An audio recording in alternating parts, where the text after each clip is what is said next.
Hello बच्चों, let's read this question. The question says which of the following expressions are meaningful operation. तो हमें बताना है इन चारों में से कौन सा मीनिंगफुल ऑपरेशन हमारा होने वाला है। तो देखो अभी इस क्वेश्चन के लिए जो हम की कंसेप्ट का यूज़ करेंगे वो की कंसेप्ट क्या होगा यहाँ पे देखो। एक तो हमें पता होना चाहिए कि जैसे कि मान लो हमारे पास दो वेक्टर हैं तो उनका डॉट क्या होता है। ये होता है हमारा scalar product. Okay, scalar product होता है। अब हम सिमिलरली अगर u क्रॉस v करें तो ये क्या होगा, ये होगा हमारा वेक्टर प्रोडक्ट। इनके आंसर हमें वेक्टर फॉर्म में मिलेंगे और इसके हमें स्केलर या फिर कांस्टेंट टर्म में मिलने वाले हैं।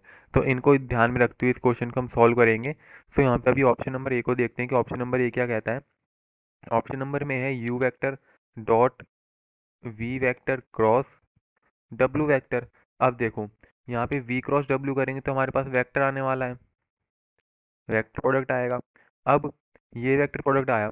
अब u के साथ डॉट करने के लिए हमें वेक्टर प्रोडक्ट ही चाहिए क्योंकि स्केलर से नहीं होता डॉट। तो यहाँ पे ये हमारी हो जाएगी मीनिंगफुल एक्सप्रेशन। तो ये है ट्रू। अब सिमिलरली अगर हम ऑप्शन बी की तरफ चलें और बी को देखें, बी क्या कहता है। बी में हमें दे रखा है u dot V dot W, u dot V dot W.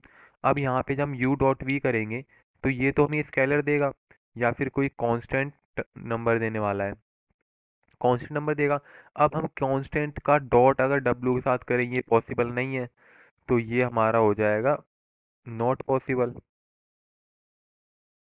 Okay, अब चलिए तीसरे के पास। तीसरा ऑप्शन क्या है हमारा, third third U dot V into W.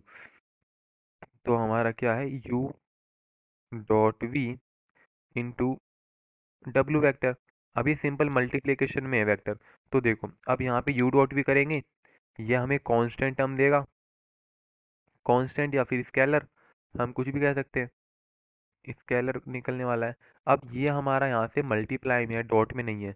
तो यहाँ से ये हमारा इससे मल्टीप्लाई हो जाएगा। लेट्स से एक एग्जांपल लेते हैं यहाँ से। जैसे हमारे पास u वेक्टर दे रखा है 3 i cap minus 4 j cap. अब v वेक्टर क्या दे रखा है यहाँ पे 2 i cap plus j cap.